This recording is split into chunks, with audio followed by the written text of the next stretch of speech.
Media के बादशाह और सिटी पोस्ट के मैनेजिंग एडिटर श्रीकांत प्रत्युष जी हमारे साथ हैं। बिहार में जो राजनीतिक चर्चा चल रही है खिचड़ी के बाद खिचड़ी बनने की, क्या लगता है सर आपको? मुझे नहीं लगता है कोई खेला होने वाला है।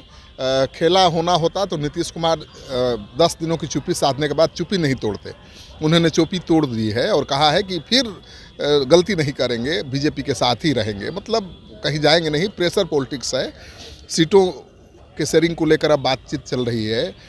मन पसंदीदा सीट चाहिए, आधा से कम सीट नहीं चाहिए, इसको लेकर प्रेशर पॉलिटिक्स है। नीतीश कुमार ने वही बनाया, चुप्पी साधा, बीजेपी नेताओं की बेचैनी बढ़ा दी। बीजेपी भी प्रेशर पॉलिटिक्स बना रही थी, नीतीश कुमार के लिए एग्जिट प्लान दे रही थी कि आप नोबेल पुरस्कार लीजिए, आप भारत रत्न लीजिए और कुर्सी सीएम की खाली कर दीजिए। लेकिन ये एग्जिट तैयार ही नहीं है। नीतीश कुमार एग्जिट के लिए किसी भी कीमत पर सीएम की कुर्सी छोड़ने को तैयार नहीं है। बीजेपी की मजबूरी है सीएम नीतीश कुमार को बनाए रखना, और बीजेपी बैकफुट पर आ चुकी है, आपको पता है। और तब नीतीश कुमार ने चुप्पी तोड़ी है और कहा है कि हम बीजेपी के साथ ही रहेंगे, इधर उधर नहीं जाएंगे, दोबारा गलती नहीं करेंगे। मतलब बीजेपी किसी भी कीमत पर केंद्र की सरकार पर कोई खतरा या आँच आने देना नहीं चाहती है, और उसके लिए नीतीश कुमार को साथ बनाए रखना बेहद ज़रूरी है। लेकिन बीजेपी को मोह जरूर है सीएम की कुर्सी से। विजय सिन्हा ने कहा कि अटल जी का तभी श्रद्धांजलि होगी, सही श्रद्धांजलि, जब बिहार में बीजेपी की अपनी सरकार बनेगी। मतलब बीजेपी वाले मानते ही नहीं है कि उनकी सरकार है।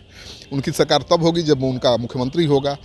इसलिए बीजेपी ने एक एग्जिट प्लान दिया नीतीश कुमार को, उसमें जेडीयू के नेता भी शामिल थे एग्जिट प्लान में, कि भाई आप नोबेल पुरस्कार ले लीजिए, आपने बिहार के लिए बहुत कुछ किया है, आप भारत रत्न ले लीजिए, लेकिन सीएम की कुर्सी खाली कर दीजिए।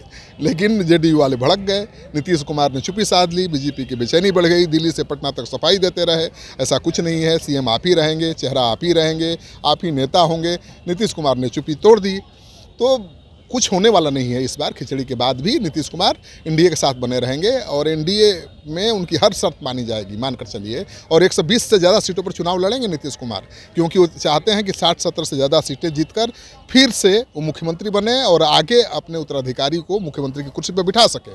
यही उनका ध्येय है, और बीजेपी मान गई। नीतीश कुमार को बेहद करीब से आप जानते हैं, कब तक बिहार में मुख्यमंत्री रहेंगे?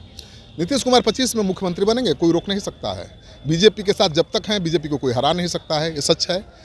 नीतीश कुमार जिसके साथ रहेंगे उसको हराना मुश्किल है। आरजेडी के साथ जाएं तो आरजेडी को हराना मुश्किल है, बीजेपी के साथ हैं तो हराना मुश्किल है। तो नीतीश नहीं बनेंगे, लेकिन आगे चलकर नीतीश कुमार अपना उत्तराधिकारी घोषित करेंगे। और मेरा मानना है कि निशांत कुमार उनके बेटे मुख्यमंत्री की कुर्सी पर आपको 2025 के लास्ट में या 26 में बैठे हुए नजर आएंगे। जी जी, धन्यवाद। तो बड़ी भविष्यवाणी श्रीकांत प्रत्युष ने कर दी है। कंट्री इनसाइड ने पहले ही खबर बता दिया था दर्शकों को कि निशांत 2026 में बिहार का मुख्यमंत्री बनेंगे, और श्रीकांत प्रत्युष ने साफ शब्दों में कह दिया कि 2025 में नीतीश कुमार मुख्यमंत्री की शपथ लेंगे विधानसभा चुनाव के बाद, और उसके दिसंबर में या 26 के शुरुआत जनवरी में खरवास जिस तरह चल रहा है, खरवास के बाद निशांत बिहार के मुख्यमंत्री होंगे। बड़ी एक्सक्लूसिव जानकारी कंट्री इनसाइड पर श्रीकांत प्रत्युष ने भविष्यवाणी कर दी है। हमारे सहयोगी सन्नी के साथ कौशलेंद्र, पटना से।